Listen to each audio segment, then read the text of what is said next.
Hi guys, this is She is Slay channel and today nandito po tayo sa Osaka at isi-share ko po sa inyo yung napagstayan namin for 4 nights. Ang name po ng hotel na to ay Wellstay Osaka Shin Imamiya. Ito po yung branch na malapit sa Shin Imamiya Station. Bale dito walang hotel staff and ibibigay lang sa inyo yung access code via email. Nabuko po ito sa Agoda noong January kahit na November pa yung flight namin kasi baka maging pricey na kapag malapit na yung mismong flight. So dito pindot ka lang kahit saang area to light up the keypad and then click mo yung front entrance access code na binigay sa email. And then mag-open na ng kusa yung front entrance. Pwede ring tumambay dito sa baba. May vending machine dyan na pwedeng bilhan ng drinks. Wala rin pala sila ditong tea or coffee or water sa room. Yung elevator pala nila dito, maliit lang talaga. Parang 4 nga lang yung kasya.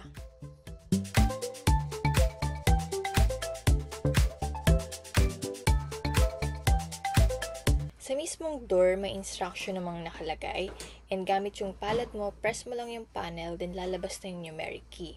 Enter mo lang yung access code na galing din sa email. Upon entering, you need to remove your shoes and simply use the provided slippers. Auto-lock din ng door pero make sure to double check and i-close din ng swing bar lock.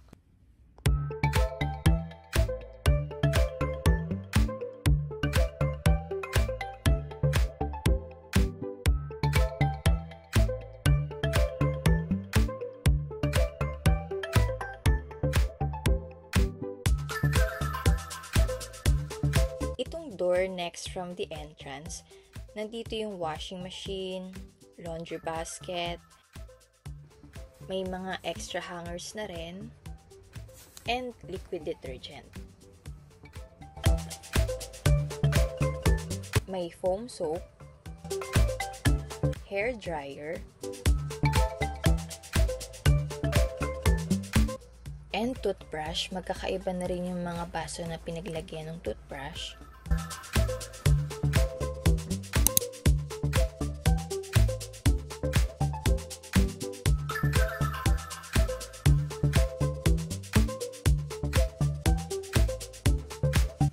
And ito naman yung shower area. Nakaka-amaze lang kung paano talaga nila dinesign to kasi tingnan mo, sliding door yung ginamit and hindi talaga to masyadong kakain ng space. May body wash, shampoo, and conditioner na rin.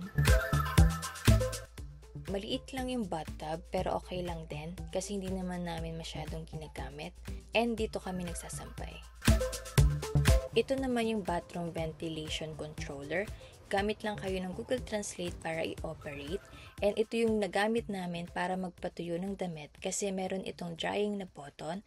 Tapos iniwan lang namin overnight yung mga sinampay dito sa shower area. May thermostatic shower faucet din.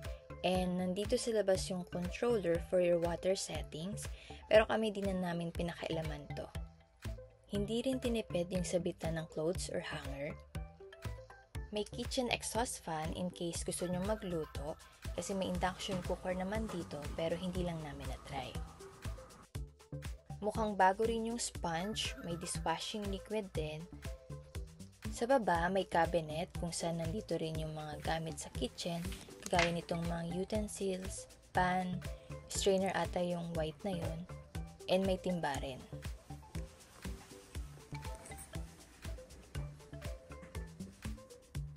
Katabi naman nito yung fridge.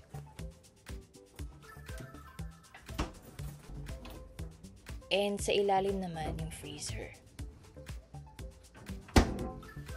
Dito naman sa glass cabinet, yung mga mangkok and tasa. May microwave din kung gusto nyo mag-init ng conbini food or mga natira nyong pagkain. Itong electric kettle, gamit na gamit namin kasi sa lamig dito, masarap uminom ng maligamgam na tubig. And may vacuum cleaner na rin sa room. Sa second door, nandito naman yung toilet separated from the shower area.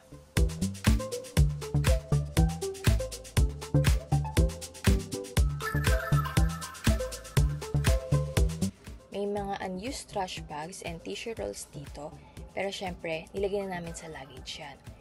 And this is the control panel. Kung naghahanap kayo ng bidet, ayan, meron dito. May hand wash sink din na naka-attach sa toilet seat, and automatic yung water na lalabas once na nag-flush ka.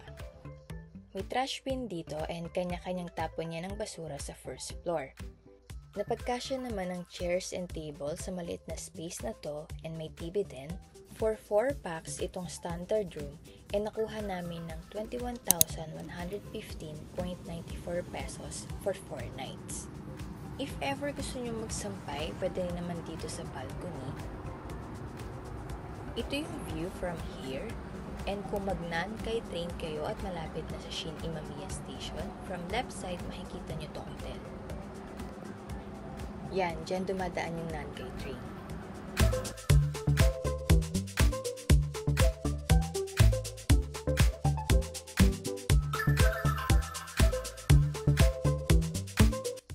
May book din dito for rules and user guide ng mga controllers, especially sa aircon.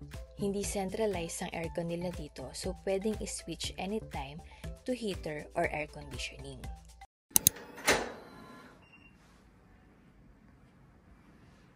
Yung check-in pala nito ay from 3 p.m.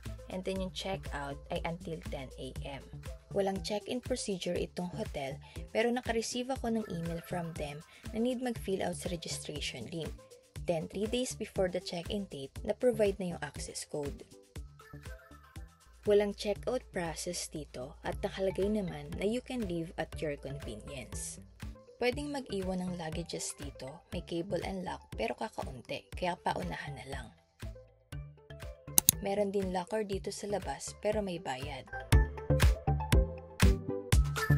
Ganito yung paligid ng hotel, tahimik lang and mostly nakabike yung mga dumadaan. May rentahan ata ng bike dyan sa gilid. Isang sakay lang din to Osaka Castle, Namba Station, and Kansai Airport.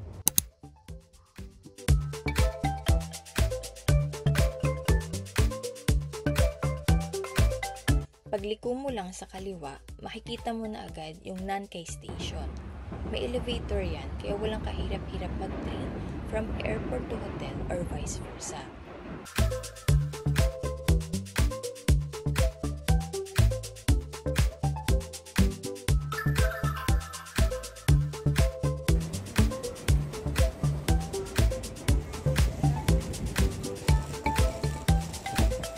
Pagtawid sa kabilang sidewalk, itong right side yung train station, and sa left side naman ay yung Family Mart.